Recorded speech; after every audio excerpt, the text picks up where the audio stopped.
No balneário mais badalado do estado, casas noturnas desobedecem as regras sanitárias contra o coronavírus. E o alerta agora para evitar cenas ainda piores no carnaval. Mesas e cadeiras vazias. Bares e restaurantes têm queda de 65% no faturamento durante a pandemia. E falta pouco para o Exame Nacional do Ensino Médio. Além de saber o conteúdo, os candidatos precisam levar itens básicos de prevenção. O SBT News está no ar.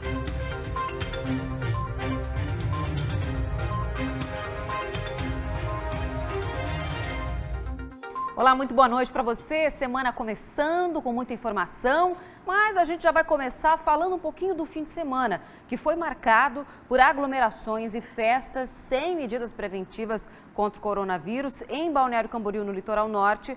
4 estabelecimentos foram interditados por fiscais da prefeitura. Quem tem mais informações para a gente é a Grace Ciezemel, que está em Balneário Camboriú. Boa noite, Grace. Conta para a gente como que foi essa situação aí do fim de semana e o que vem pela frente. Foi mais um fim de semana de flagrante do descumprimento das medidas sanitárias nas casas noturnas de Balneário Camboriú. E olha que a região aqui está com um risco potencial gravíssimo para o coronavírus. Ou seja, essas festas não deveriam nem estar acontecendo. Nas imagens que foram divulgadas nas redes sociais, a gente consegue ver festas e shows que estavam acontecendo por aqui. Baladas com aglomerações, sem respeitar o distanciamento social e também sem o uso de máscaras. Em um dos estabelecimentos que promoveram as festas, os celulares foram recolhidos e lacrados para evitar filmagens. Algumas denúncias, então, foram feitas à Prefeitura de Balneário Camboriú.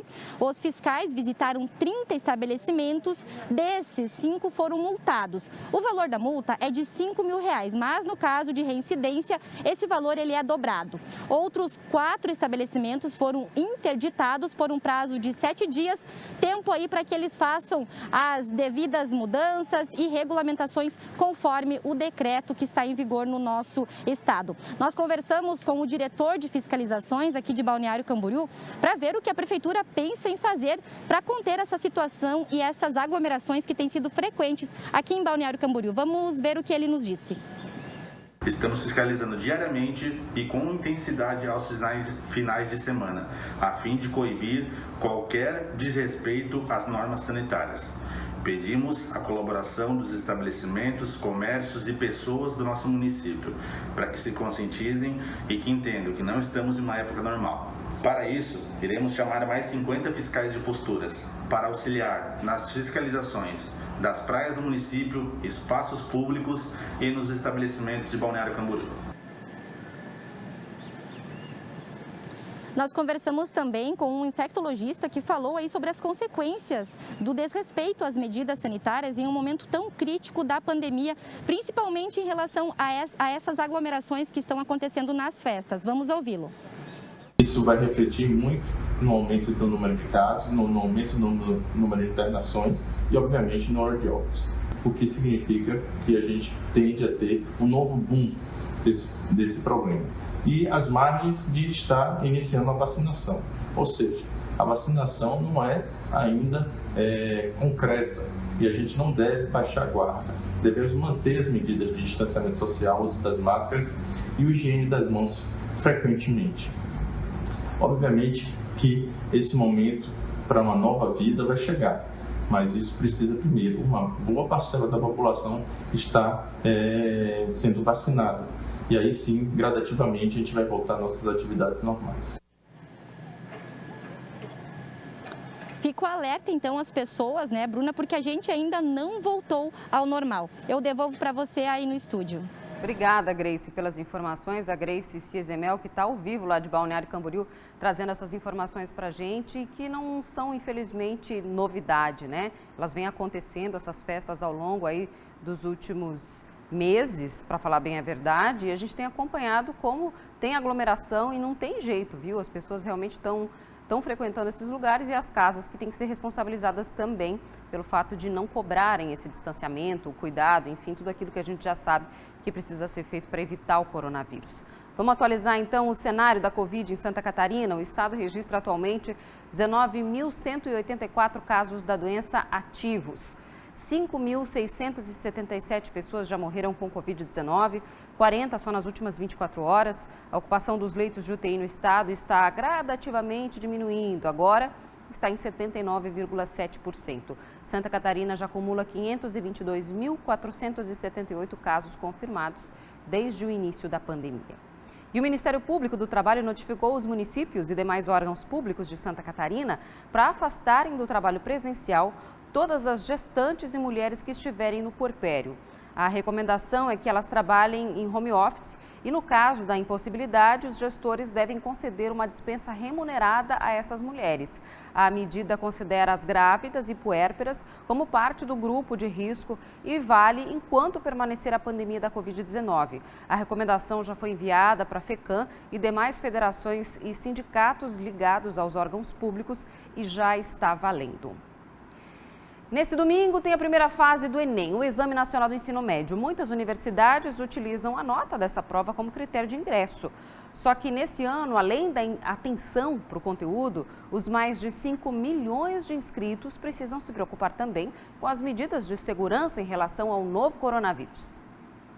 O Enem deste ano terá itens obrigatórios adicionais. A ideia é seguir o protocolo de medidas sanitárias do Ministério da Saúde. Em Santa Catarina, totens de álcool gel, máscaras e outros itens de biossegurança já estão sendo distribuídos. As provas impressas ocorrem nos dias 17 e 24 de janeiro. E a versão digital, em que os alunos fazem a prova em cabines, nos dias 31 de janeiro e 7 de fevereiro. Em ambos, os estudantes também terão distância mínima de 1,5 metro. Além dos protocolos sanitários, como o álcool gel em todas as salas, higienização do espaço e uso de máscara obrigatório, as carteiras também vão ficar mais distantes umas das outras. Uma sala em que comportava 40 estudantes, agora vai receber no máximo 20. Por isso, também mais escolas vão receber o Enem este ano. Com exceção das medidas sanitárias, a prova será igual às anteriores. Mesmo número de questões, mesmo formato. Mas quem está se preparando com a pandemia teve desafios diferentes. Então, eu quero passar na odontologia da UFSC. E no início da pandemia, eu acho que estava todo mundo meio assim, com esperança de voltar ao presencial. Então, é isso que me motivava, naquela pressãozinha de tipo, se eu deixar essa matéria acumular, quando voltar, vai pesar. Mas aí foi passando o tempo e a gente foi vendo que, não vai voltar. Então deu uma desanimada, não posso negar, assim. Na última semana, antes das férias de julho, a gente abriu as câmeras para os professores e a gente conversou um pouquinho, assim. E foi muito bom. E isso eu acho que deu um gás em todos os alunos, a gente poder conversar e fugir um pouquinho da escola, assim. Nicole está no 2º ano do ensino médio e vai fazer a prova só para treinar. E quem vai pra valer, esse professor dá dicas. Ele lembra que o ano passado foi difícil para todo mundo e que o emocional faz a diferença nessa prova. A parte emocional, todos vocês estarão nivelados. Todos vocês estão na quarentena, todos vocês tiveram que ficar em casa, tá bom? Então vamos tentar não ficar pensando nesse lado, vamos tentar focar na prova, tá bom? A tua dificuldade vai ser nas questões, o lado emocional você vai ter que chegar lá forte. Ele é professor de matemática e lembra que o Enem tem uma conta que é necessária: o cálculo do tempo. O que a gente precisa? A gente precisa de uma organização. Você tem que criar estratégias. Você tem que ir para a prova pensando assim, vamos lá, o primeiro dia tem a redação. Vou começar pela redação? Você tem que fazer esse treino, você tem que olhar, você tem que ver quanto tempo de fato você perde na redação. Às vezes eu não consegui terminar aquela questão, eu levo ela para o lado pessoal. E eu vou dizer assim, agora eu vou terminar. Mas com isso eu estou deixando de fazer várias outras questões que eu considero fácil e que eu não vou ter tempo para fazer. Então, se chegar lá no final da aula eu não tiver tempo para terminar aquela questão difícil que eu tive dificuldade e eu perder muito tempo nela, vai chegar no final da prova eu não vou ter tempo também para fazer aquelas questões que eu nem olhei, que poderiam ser fáceis para mim. E olha, a gente está em plena temporada de verão, mas os turistas não vieram em peso como era de costume aqui em Santa Catarina. Sem movimento no litoral, alguns setores sentem o reflexo. Os bares e restaurantes, por exemplo, não têm expectativas de recuperar a economia nesse ano ainda. Se a pandemia já atrapalhou o faturamento do setor de bares e restaurantes, a falta dos turistas vem para dar mais um empurrãozinho. Existia uma expectativa que Florianópolis e o litoral catarinense eram os destinos mais procurados, que nós teríamos um bom fluxo de turistas. Isso não se confirmou e, na nossa avaliação, em termos de quantidade de público, um dos fatores que impactou negativamente foi a demora na definição de quesitos importantes para o turista, como a permanência na beira da praia, a situação dos hotéis, a questão dos eventos. Fechar o ano de 2020 com apenas 35% do faturamento, se comparado a 2019, não estava nos planos da Carla. E os resultados ruins, por conta da pandemia, não param por aí. Nesta época, na temporada passada, o restaurante fechava o dia com a média de 650 mesas atendidas. Neste ano, caiu para 280, muito abaixo das expectativas. Na virada do ano de 2020 para 2021, que é o nosso momento mais pujante, o momento que a gente recebe mais pessoas, a gente teve uma queda aí de 45% a 50% do faturamento do ano passado, dessa mesma época, dos primeiros 10 dias, que são os dias mais importantes do ano para a gente. Vai ter um impacto muito grande na economia, porque muitas pessoas vivem dessa gordurinha de temporada para segurar o inverno, para se preparar para a próxima, né? E além de tudo, a gente fala que nós não teremos os grandes eventos, né? Essa é a realidade de quase todos os estabelecimentos entrevistados pela pesquisa da Associação de Bares e Restaurantes, a Abrazel. 90% afirmam que o movimento piorou, o que aponta para uma baixa expectativa de recuperação do setor. A gente tinha expectativa que a recuperação econômica começasse agora na temporada, frustrou. Então a gente sabe que a recuperação econômica vai ser um processo bastante lento, certamente vai consumir todo o ano de 2021 e uma parte de 2022, né? E infelizmente isso vai repercutir numa mortalidade de empresas ainda maior, que hoje já está em média aí de 35%. Enquanto quase 50% dos proprietários apontam para a queda no gasto médio dos consumidores, o custo para manter a estrutura de um restaurante aumentou em diversos segmentos, desde os impostos até aqueles serviços básicos, como energia e gás. Nós contabilizamos aí, para quem tem aniversário de aluguel, próximo de 25% do índice de reajuste. Tivemos aumento também na ordem de 8% da energia elétrica, 16% no gás natural. As carnes, em média, subiram 30%. O setor é responsável por 12% do PIB do estado, o que vai trazer prejuízos para a economia, sem contar no impacto social, já que deixaram de contratar cerca de 21 mil trabalhadores se comparado à temporada passada. Os empresários aguardam alguma posição do governo. Falta incentivo público, né? Nós estamos precisando aí de várias questões, os benefícios que foram criados para as pequenas empresas, elas não chegaram na ponta. Nós não conseguimos chegar em nenhum programa, né, de benefício. Estamos aguardando aí para ver o que o governo vai poder fazer para nos ajudar de continuar os incentivos, né?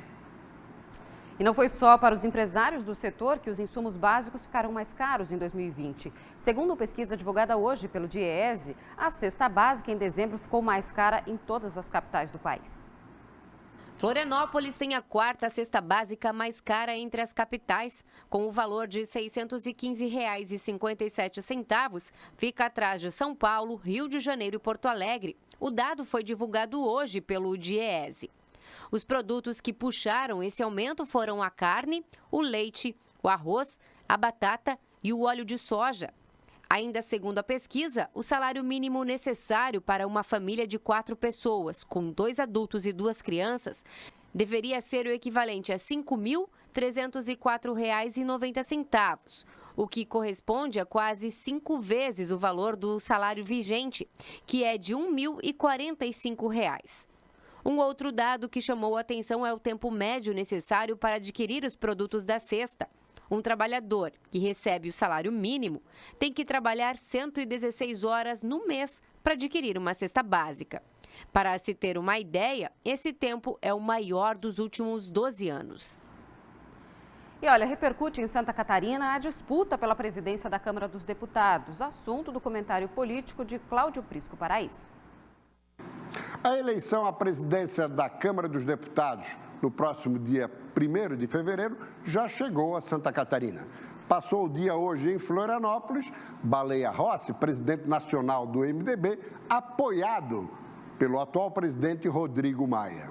Na próxima semana, será a vez de Arthur Lira, do PP progressista, esse respaldado pelo presidente Jair Bolsonaro.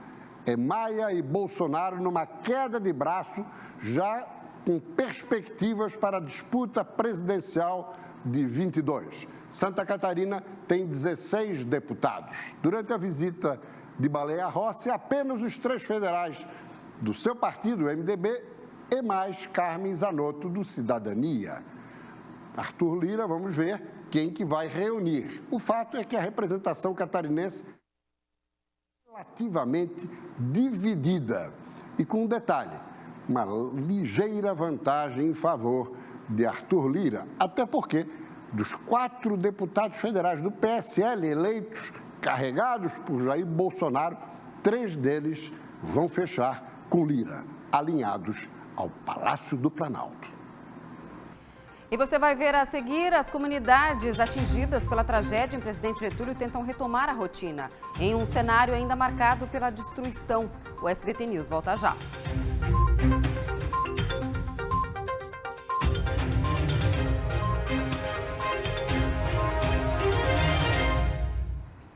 180 pessoas foram flagradas dirigindo embriagadas nesse fim de semana em Santa Catarina. As fiscalizações foram realizadas pela Polícia Militar, Polícia Rodoviária, melhor dizendo, e também pela Polícia Rodoviária Federal. Durante a Operação Lei Seca da Polícia Militar Rodoviária, 118 motoristas foram flagrados dirigindo alcoolizados em Santa Catarina. As fiscalizações ocorreram na sexta-feira e no sábado. Foram mais de 150 barreiras que abordaram mais de 3.000 condutores. 2 armas de fogo também foram apreendidas na operação, no município de Painel, na Serra Catarinense. Durante o fim de semana, também foram registrados 49 acidentes e 1 óbito nas rodovias estaduais. Já na Operação Rodovida da Polícia Rodoviária Federal, 62 motoristas foram flagrados dirigindo embriagados. Todos os condutores receberam uma multa gravíssima de quase R$3.000. Os motoristas também receberam 7 pontos na carteira e devem responder ao processo de suspensão da CNH. A operação também conta com o apoio da Polícia Militar e das guardas municipais. Há quase um mês, uma enxurrada causou destruição e muitas mortes na região do Alto Vale do Itajaí. O município mais atingido foi Presidente Getúlio. A nossa equipe retornou hoje à cidade para ver como está a reconstrução e o dia a dia dos moradores depois da tragédia. Chegar em casa é uma missão para o seu Ivo. Ele viu a enxurrada passar na frente de casa e agora só restam pedras e árvores derrubadas. Mas ao lembrar de tudo que a água levou, é impossível não se emocionar. Foi tudo, não tem mais nada. Vaca, porco, galinha, roçadeira, motosserra, enxada, nem um martelo para pregar não tem mais. Foi tudo, tem que comprar devagarinho agora, né? Aqui, ó, tudo bonito, cerca, foi mais nada. O cenário ainda é de destruição em grande parte da cidade. Mesmo os caminhões trabalhando para retirar o entulho, ainda há muito para organizar. Em alguns pontos, a energia ainda está sendo restabelecida e, sem dúvida, a parceria, a solidariedade é fundamental nesse recomeço. No dia 17, o mercado do Fabiano ficou assim. A enxurrada levou a maioria dos produtos. A perda foi grande, mas está sendo superada. Deu muita ajuda do pessoal da prefeitura, do pessoal dos amigos, o pessoal da concorrência, como eu comentei contigo, ajuda de fora.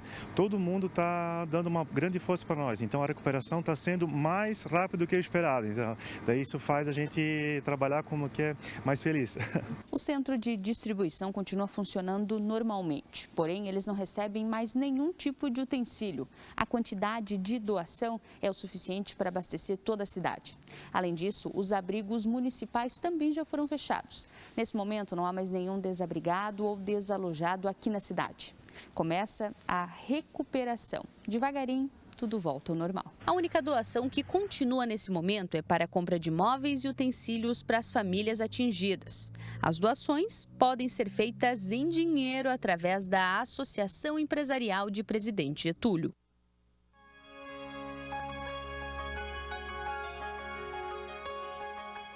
A terça-feira começa com muito calor em todas as regiões do estado. Do oeste ao sul, chuva no período da manhã. Nas demais regiões, sol com aumento de nuvens e chuva no decorrer da tarde e noite. Em Florianópolis e Joinville, mínima de 25 graus. Blumenau tem mínima de 20 e máxima de 35 graus. Em Lages, a mínima é de 18. Em Criciúma, a máxima é de 27 e em Chapecó, a máxima é de 31 graus. Calorão, né, em Santa Catarina. Vamos dar uma olhada no que é notícia no scc10.com.br. Santa Catarina tem 11 cidades em situação de epidemia de dengue. Olha só, no período de 29 de dezembro de 2019 a 2 de janeiro de 2021, 40.371 focos da dengue foram identificados nos municípios de Santa Catarina. E aí tem todas as informações sobre o aumento, né, que foi de 6,2% em relação ao mesmo período de 2019. E então a gente vê aí que a situação do Aedes aegypti, da dengue, continua complicada em Santa Catarina, portanto, manter os cuidados. Mais informações, scc10.com.br. E antes da gente encerrar, a gente vai contar para você uma história bem bacana de uma visita especial. A gente vai se despedir com um espetáculo registrado hoje nas águas do litoral norte. Um grupo de orcas fêmeas foram às 7h20, foram aí avistadas, né? Nadando no litoral em bombinhas. E que imagem maravilhosa, né? Pra gente ver, se deleitar aí com toda a força, o poder da natureza. Uma boa noite para você. A gente volta a se encontrar amanhã. Até lá!